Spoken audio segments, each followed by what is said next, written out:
ప్రభువును ప్రియరక్షకుడైన యేసుక్రీస్తు పరిశుద్ధ నామమునకు మహిమ కలుగునుగాక. ఈ కార్యక్రమాన్ని చూస్తున్న మీ అందరికీ ప్రభు పేరట వందనాలు తెలియజేసుకుంటూ ఉన్నాను. దేవుడు మీ అందరికీ సహాయం చేసి ఆయన కృప మీ ఎడల కనుపరుచునుగాక. దేవునికి మహిమ. పరిశుద్ధ గ్రంథములో నుండి కొన్ని మాటలు మనం ధ్యానం చేద్దాం. 14వ కీర్తన 5వ వాక్యాన్ని చదువుకుందాం. ఎందుకనగా దేవుడు నీతిమంతుల పక్షము, నీతిమంతుల సంతానము పక్షముననున్నాడు. దేవునికి మహిమ కలుగునుగాక. ఈ ఉదయకాల సమయంలో దేవుని ప్రియులారా, నీతిమంతులను ఆదుకునే దేవుడు, మనం ఆరాధిస్తున్న దేవుడు ఎవరంటే నీతిమంతులను ఆదుకునే దేవుడు. మన ప్రభువైన యేసుక్రీస్తు రక్తములో కడగబడిన వారిని అందరినీ కూడా నీతిమంతుడిగా చేసినట్లుగా రోమా పత్రికలు మనం చూస్తూ ఉన్నాం. మన ఆధ్యాత్మికమైనటువంటి జీవితంలో మరి నీతిమత్వం అనుగ్రహించబడిందంటే అది కేవలము ప్రభువైన యేసుక్రీస్తు చిందించిన పవిత్రమైన రక్తము ద్వారా ఉచితముగా నీతిమంతులుగా తీర్చబడ్డాం. దేవునికి స్తోత్రం కలుగునుగాక. కనుక క్రీస్తు రక్తములో కడగబడ్డ దేవుని బిడ్డలారా, ఈ ఉదయకాల సమయంలో మన ఆధ్యాత్మికమైనటువంటి జీవితంలో ఇబ్బందులు రావచ్చు, ఇరుకులు రావచ్చు, శ్రమలు రావచ్చు, నిందలు రావచ్చు, అవమానాలు రావచ్చు, ప్రతికూలకరమైనటువంటి పరిస్థితులు మనకి ఎదురవుతూ ఉన్నప్పటికీ కూడా మనం ఆయన యందు విశ్వాసం ఉంచి ఆయన కొరకు నమ్మకంగా మనం అడుగులు వేస్తూ మరి మన నీతిని కాపాడుకుంటూ, పరిశుద్ధతని కాపాడుకుంటూ వాక్యానుసారంగా మనం ముందుకు సాగిపోతున్నప్పుడు దేవుడు తన పిల్లల మీద తన కనుదృష్టిని నిలుపుతాడు. కనుక దేవుడు తన పిల్లల పట్ల ఎప్పుడూ కూడా శ్రద్ధను వహిస్తూ ఉంటాడు. కనుక ఆయన నిన్ను నన్ను మర్చిపోయేవాడు కానే కాదు. ఆయన ఎప్పటికీ కూడా మన జీవితాలు ఎప్పుడూ కూడా కార్యాలు చేయాలనేటువంటి ఒక చక్కటి ఆలోచన చేత దేవుడు మన ఎడల కార్యాలు చేసే విషయంలో కనిపెడుతూనే ఉంటాడు. ఎప్పుడు కార్యాలు చేయాలి, ఎప్పుడు మన జీవితంలో మేలుల చేత నింపాలి అని. కనుక మన ఆత్మీయ జీవితంలో ఒక్కొక్కసారి ఇబ్బందులు మనకి ఎదురవుతూ ఉన్నప్పుడు దేవుడు ఏమాత్రము కూడా మనల్ని విడిచిపెట్టకుండా దేవుడు మనల్ని ఆదుకుంటాడు. వాక్యంలో మనం చూస్తున్నటువంటి మాటలు అక్కడ అదే. దేవుడు నీతిమంతుల సంతానము పక్షమునున్నాడు. దేవునికి స్తోత్రం కలుగునుగాక. దేవుని ప్రియులారా, దేవుడు మనల్ని ఆదుకుంటాడు. భక్తి చేసేవారిని, ప్రార్థన చేస్తున్న వారిని, ప్రభువుని యేసునందు విశ్వాసం ఉంచుతున్న వారిని దేవుడు ఎప్పుడూ కూడా అన్యాయం చేయడు. దేవుడు వారిని ఎప్పటికప్పుడు ఆదుకుంటూనే నడిపిస్తారు. ఇబ్బందులు, ఇరుకులు, ప్రతికూలతలు, శ్రమలు, సమస్యలు ఎదురవుతూ ఉన్నప్పటికీ కూడా మన ఆత్మీయ జీవితంలో ఆయన మనల్ని ఆదుకుంటూ ఉన్నాడు. కనుక నేటి దినము వరకు మరి క్షేమముగా ఉండగలిగి ఉన్నాం. ఇక ముందు కూడా క్షేమంగా ఉంచి ఆయన నడిపించే దేవుడై ఉన్నాడు. అందుకనే వాక్యంలో చూస్తున్నాం, నీతిమంతుల సంతానమును పక్షమున ఆయన ఉంటాడని. దేవుని వాక్యములు నీతిమంతుల గురించి కొన్ని మాటలు రాయబడ్డాయి. దాంట్లో 37వ కీర్తనలో దావీదు తన అనుభవాన్ని జ్ఞాపకం చేసుకుంటూ చక్కటి మాటల్ని వాడుతూ ఉంటారు. చూసుకున్నట్లయితే 37వ కీర్తన 25వ వాక్యం చదువుతున్నాను చూడండి. నేను చిన్నవాడినై ఉంటిని, ఇప్పుడు ముసలివాడినై ఉన్నాను. అయినను నీతిమంతులు విడువబడుట గాని వారి సంతానము భిక్షమెత్తుట గాని నేను చూచి ఉండలేదు. దేవునికి స్తోత్రం కలుగునుగాక. నీతిమంతుల పక్షాన దేవుడు ఎప్పుడు ఉంటాడు. నీతిమంతులను ఆదుకుంటూనే ఉంటాడు. నీతిమంతుల్ని ఆయన ఎప్పుడు కూడా విడిచిపెట్టడు. అందుకనే తన అనుభవాన్ని జ్ఞాపకం చేస్తున్నాడు భక్తుడైన దావీదు. చిన్నవాడినై ఉంటిని, ఇప్పుడు ముసలోన్ని అయిపోయాను. నా జీవితంలో నీతిమంతులు విడవబడ్డం కానీ వారి సంతానము భిక్షమెత్తుట కానీ నేను చూసి ఉండలేదు అన్నాడు మరి భక్తుడు. కనుక దేవుని ప్రియులారా, నీతిమంతులను ఆదుకుంటాడు దేవుడు. ఆయన కోసం నిలవబడ్డ వారిని, ఆయన నుండి విశ్వాసం ఉంచి మరి ఆయన మీద ఆధారపడేవారిని దేవుడు ఎప్పుడు విడిచిపెట్టరు. ఆయనకి ప్రార్థన చేస్తున్న వారిని, ఆయనను అనుసరిస్తున్న వారిని ఎప్పుడు విడిచిపెట్టడం. కనుక నీతిమంతులను ఆదుకునే దేవుడు మన పక్షాన మేలులు చేస్తాడు. ఎలాంటి అద్భుతమైన కార్యాలు చేస్తాడంటే ఆయన మన ఆధ్యాత్మికమైనటువంటి జీవితాల్లో మనకి ఎదురవుతున్నటువంటి ప్రతి విధమైనటువంటి అపాయాలన్నిటిలో నుండి కూడా ఆయన మనల్ని తప్పించేవాడై ఉంటాడు. దేవునికి స్తోత్రం. 34వ కీర్తన మనం ఒకసారి జ్ఞాపకం చేసుకున్నట్లయితే 19వ వాక్యం, నీతిమంతునికి కలుగు ఆపదలు అనేకములు, వాటన్నిటిలో నుండి యెహోవా వానిని విడిపించును. దేవునికి స్తోత్రం. ఆపదలు మనకి అనేకమైనటువంటి ఆపదలు రావచ్చు, కానీ వాటిలన్నిటిలో నుండి కూడా దేవాది దేవుడు విడిపిస్తాడు. దేవుని వాక్యంలో మనం చూసుకున్నట్లయితే ఏమండి, యోసేపు యొక్క జీవితంలో నీతిమంతుడు ఎన్నో ఆపదలు వచ్చినాయి. ఇస్సాకు జీవితంలో ఆపదలు వచ్చినాయి, కరువులు వచ్చినాయి.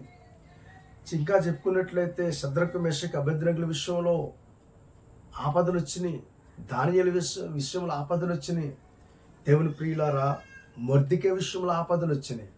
కానీ దేవుడు వాళ్ళని ఎప్పుడు కూడా విడిచిపెట్టలేదు కనుక వారు నీతిమంతులుగా ప్రభు కోసం పౌరుషంగా బ్రతికారు కనుక మరి ఈ లోకంలో భయంకరమైనటువంటి శ్రమలు, సమస్యలు, ఇబ్బందులు మరి వారిని చుట్టుముట్టి ఉన్నప్పటికీ కూడా దేవుడు అన్నిటిలో నుండి కూడా తన వారిని ఏం చేస్తూ ఉంటాడంటే విడిపిస్తాడు.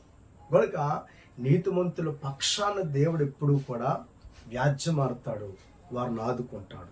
కనుక నీతిమంతులకు కలుగు ఆపదలు అనేకమైనవి. అవును, పర్ఫెక్ట్గా ప్రభు కోసం బ్రతుకుతూ ఉన్నప్పుడు ఎన్నో ఇబ్బందులు, ఎన్నో ప్రతికూలతలు ఏమండి ఈ ఎన్నో చెప్పుకుంటూ వెళ్ళాలంటే ప్రజల ద్వారా కావచ్చు, కుటుంబంలో ఒక్కొక్కసారి కుటుంబ సభ్యుల ద్వారా కావచ్చు, మన భక్తిని పాడు చేసే విషయంలో మనల్ని ఏమాత్రం కూడా దేవునికి దూరం చేయాలనే ఉద్దేశంతో కొన్ని ఇబ్బందులు క్రియేట్ చేస్తారు.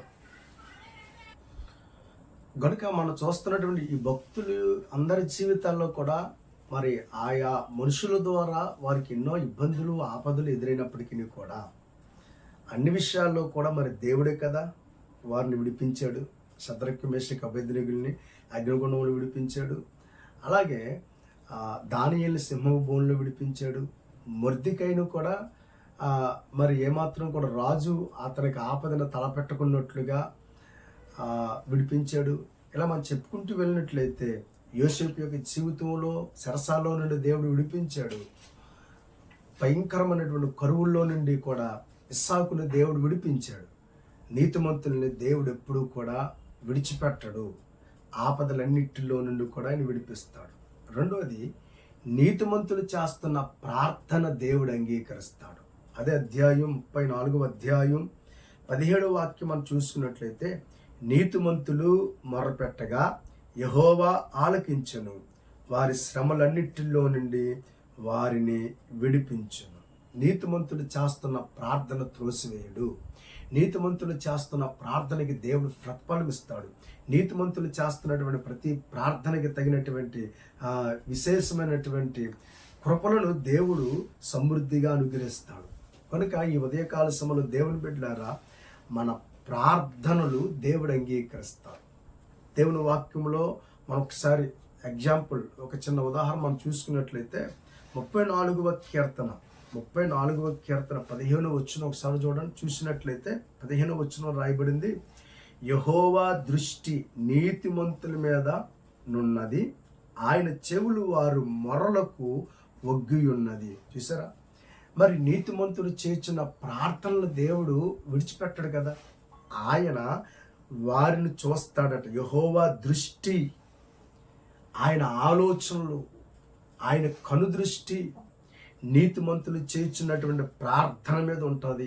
ఆయన మొర్ర మీద ఆయన చెవియొగ్గుతాడని దేవుని వాక్యంలో రాయబడింది.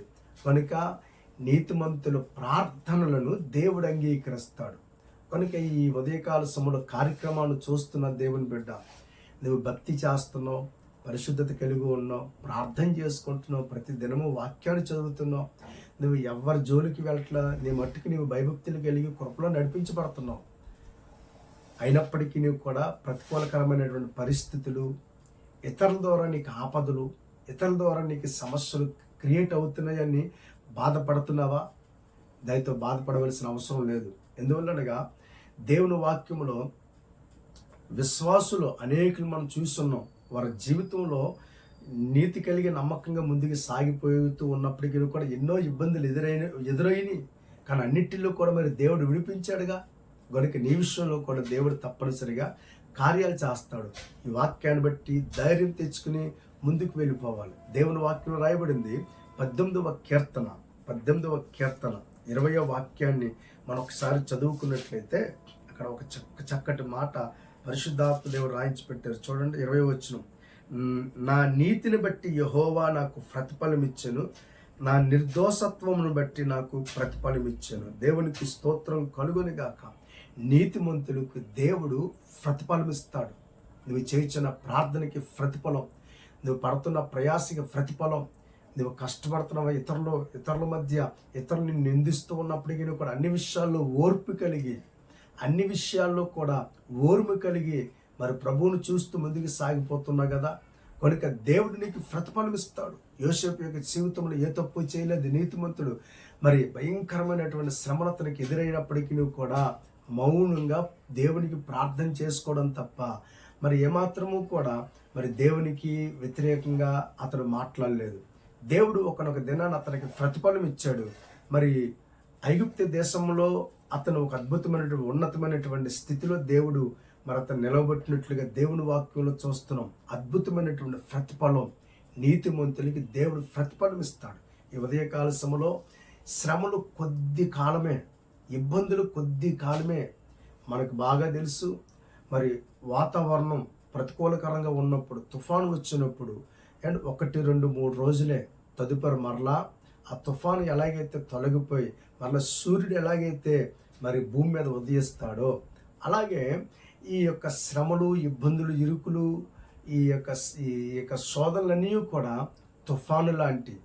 మరి అది ఏటండ్ల కాలం ఉండే కాదు. ఎందువల్ల అనగా సర్వ కృపానిధి ఒక దేవుడు వాటిలన్నిటిని తొలగించి నీ మీద తన కాంతిని ప్రకాశింపచేసి ఆశీర్వదిస్తాడు. కనుక ఇక్కడ రాయబడుతున్న మాటలో యెహోవా నాకు ప్రతిఫలం ఇచ్చాను.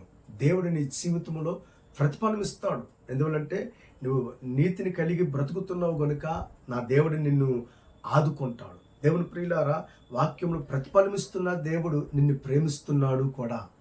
ఒక్కసారి వాక్యాన్ని చూసుకున్నట్లయితే 146వ కీర్తన 8వ వాక్యాన్ని మనం చదువుకున్నట్లయితే 146వ కీర్తన 8వ వాక్యం. యెహోవా గుడ్డివారు కన్నులు తెరవజేయవాడు, యెహోవా కృంగిన వారిని లేవనెత్తువాడు, యెహోవా నీతిమంతులను ప్రేమించువాడు. నిన్ను ప్రేమిస్తూ ఉన్నాడు, నీ ఎడల శ్రద్ధ వహిస్తూ ఉన్నాడు, నిన్ను దృష్టించి చూస్తూ ఉన్నాడు. నీ జీవితంలో కార్యాలు చేయడానికి ఆయన సిద్ధంగా ఉన్నాడు. ఆయన నీకు ప్రతిఫలం ఇస్తాడు. ఆయన నిన్ను విడిచిపెట్టడు. నా దేవుడు నిన్ను ఆదుకునే దేవుడై ఉన్నాడు కనుక నీ ఆధ్యాత్మికమైనటువంటి జీవితంలో ఏ విషయంలో కూడా నువ్వు కృంగిపోవద్దు. ప్రభు కోసం నమ్మకంగా భక్తిని కొనసాగించు, ప్రార్థన జీవితాన్ని కొనసాగించు. ఆయన యందు భయభక్తులు కలిగి నమ్మకంగా ప్రభు కోసం ముందుకు సాగిపో. దేవుడు నీ జీవితంలో ఘనమైన కార్యాలు చేసి అద్భుతమైనటువంటి ప్రతిఫలాలు ఇస్తాడు. అట్టి కృప నా దేవుడు నీకు సమృద్ధిగా అనుగ్రహించి కృపలో నడిపించి స్థిరపరచునుగాక. ఆమేన్. చిన్న ప్రార్థన. ప్రేమ కలిగిన దేవా, ఈ ఉదయకాల సమయంలో నీతిమంతులను ఆదుకునే దేవుడవు. అవును ప్రభువా, దావీదు యొక్క అనుభవ సాక్ష్యం అయ్యా, నీతిమంతులు విడవబడడం కానీ వారి సంతానం భిక్షం ఎత్తుకోవడం కానీ నేను చూసి ఉండలేదని సాక్ష్యం ఇస్తూ ఉన్నాడు. అవును ప్రభా, నీతిమంతులను ఆదుకొని నీతిమంతునికి సహాయం చేసి వారి ప్రార్థన విజ్ఞాపనలు అంగీకరించి అద్భుతమైనటువంటి ప్రతిఫలం ఇచ్చే దేవుడు కనుక ఇదిగో నీ అందరి విశ్వాసం ఇచ్చి భక్తిని, పరిశుద్ధతని అయ్యా దేవా అయ్యా మరి కాపాడుకుంటూ నమ్మకంగా సాగిపోతున్న వారి జీవితంలో ప్రతికూలకరమైనటువంటి పరిస్థితులు వారికి ఎదురైతూ ఉన్నప్పటికీ కూడా అన్నిటిలో నుండి తప్పించి గొప్ప కార్యాలు మీ బిడ్డల జీవితంలో జరిగించమని వేడుకుంటూ యేసు నామం ద్వారా ప్రార్థన అడిగి వేడుకొనుచున్నాము తండ్రి. ఆమేన్. కృప కలిగిన దేవుడు మీకు సహాయం చేయనుగాక. ఆమేన్.